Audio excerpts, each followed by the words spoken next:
All right, it's time now for Focus. Today we have a report on Rodrigo Duterte's war on drugs. He was elected president of the Philippines almost a year ago, largely on a promise to eradicate illegal drugs in Filipino society by killing tens of thousands of people. Since then, his war on drugs has claimed about 8,000 lives.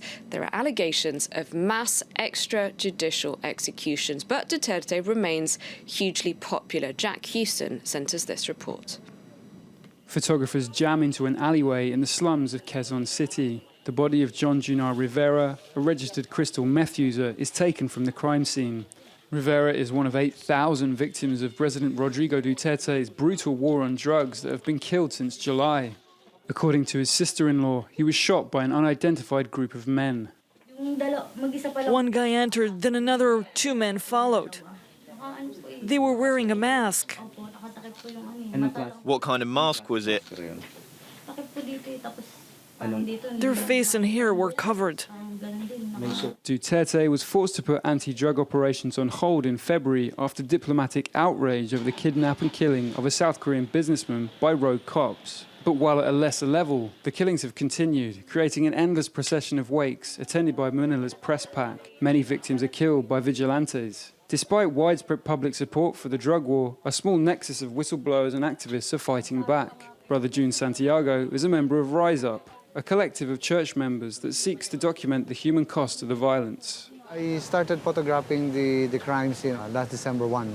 As initial plan is to, whatever we gather, we will submit it to the National Democratic Front of the Philippines. The victims, most of them, or I can say all of them, were the poorest of the poor here in Metro Manila. The Catholic Church also shelters the families of victims who remain under threat. Mary Grace is in hiding, scared for her life after she protested the shooting of her husband and son, whom she says were killed by police without provocation. My children were hugging the police and begging them, please, have mercy, he's our father. How could they have fought back? They don't own a gun, and my husband wasn't even dealing drugs. They shouldn't just kill people straight away. They don't have any right to do that. Instead, they should investigate who that person really is.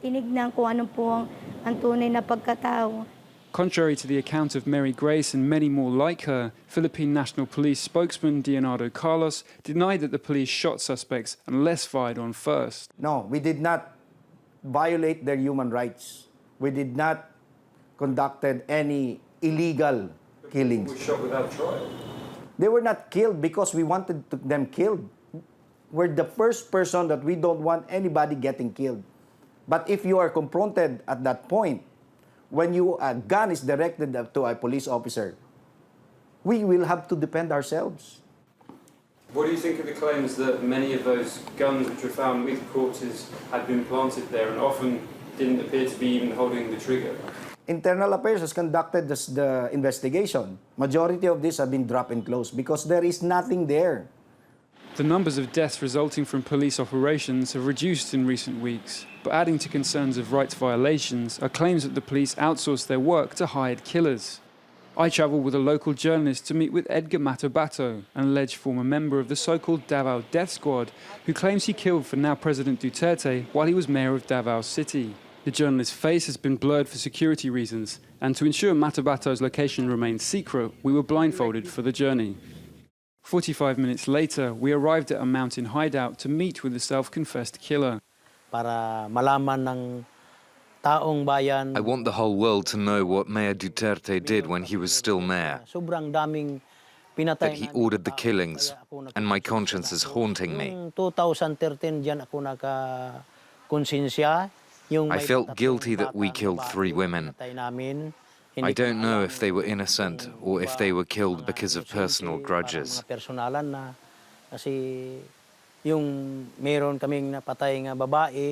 Matabato's testimony was corroborated last month by Arthur Lascañas, a retired policeman and supposed Davao Death Squad member. Lascañas told a Senate hearing that he murdered an opponent of Duterte on his command. The killings that are happening in the Philippines currently are similar to those that happened in Davao City before. They were made to look like warring gangs, but the police were definitely involved. Pero sa totoong-totoo talaga, mga pulis talaga ang pumapatay. For 25 years, I worked with police, killing and eliminating criminals. Pulis pag tumitira kami. But in spite of the growing allegations of grave criminality, Duterte remains hugely popular, enjoying approval ratings of 78% in a poll released last week. Here at a Duterte rally in the capital, few had sympathy for the urban poor who have largely been the victims of the extrajudicial killings. We love what our president is doing because they are criminals and they are going to destroy our children, our grandchildren and the future generation. Emboldened by such support, the president continues to double down on his anti-drug rhetoric and lash out at foreign governments who accuse him of rights violations. The European Union's suggestion is that I should build clinics for the drug addicts, like the ones they have in the Netherlands or Portugal, where they provide them with methamphetamine, cocaine, heroin. What a bunch of idiots. Sabi ko, come here and we will talk because I want to slap you. But it's bluster like this that has distracted from what is arguably the real story. Rightly or wrongly, Duterte has persuaded voters that solving the drug issue is the country's biggest challenge. And unless someone successfully opposes this rhetoric, the killings will continue on the streets of Manila in the coming months ahead.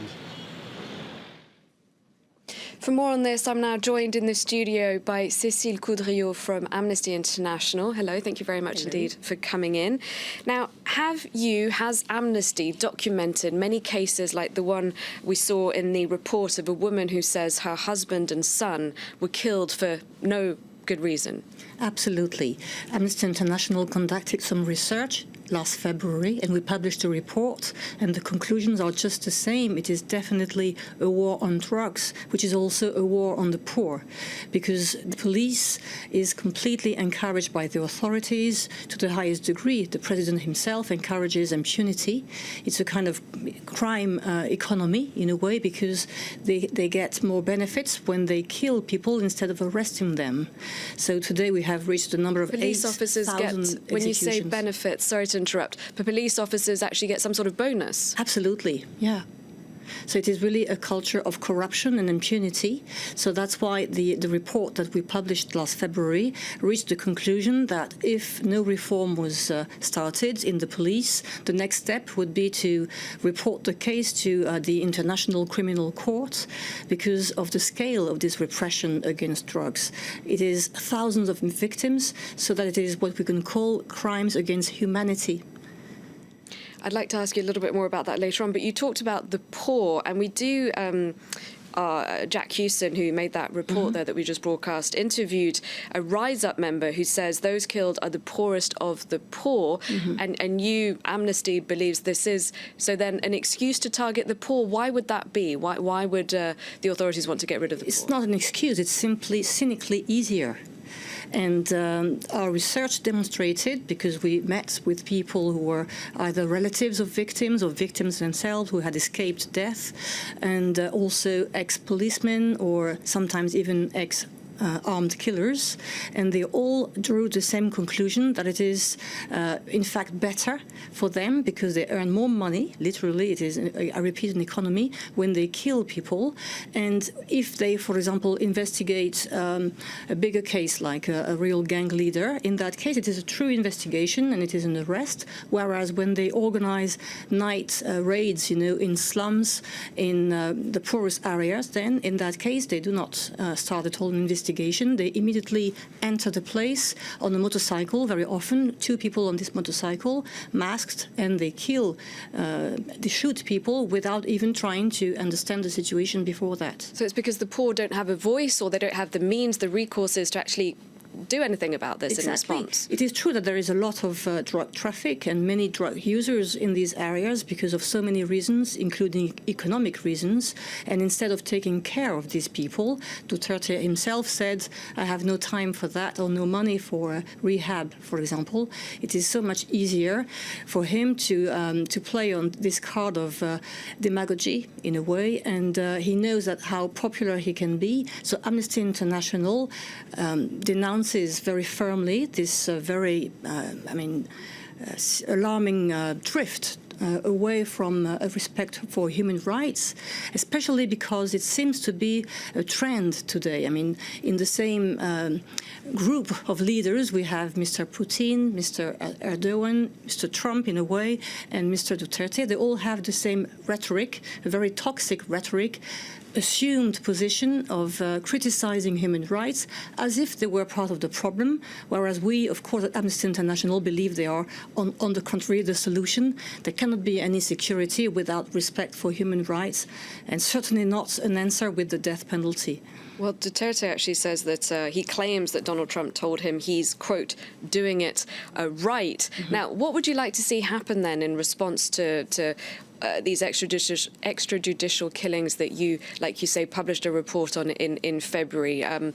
Should the UN be probing this, or should it go directly, like you mentioned, to the International Criminal Court? Well, every time we publish a report, it includes recommendations. So the first step, of course, is to try to sensitize the authorities themselves, but apparently it doesn't work with a leader like Duterte. So the next Especially not if the police are really just answering the authorities' bidding. Absolutely. And the next step is, of course, to appeal to justice. And in that case, it is definitely the International Criminal Court, because the Philippines have signed and ratified the statute, the Rome Statute.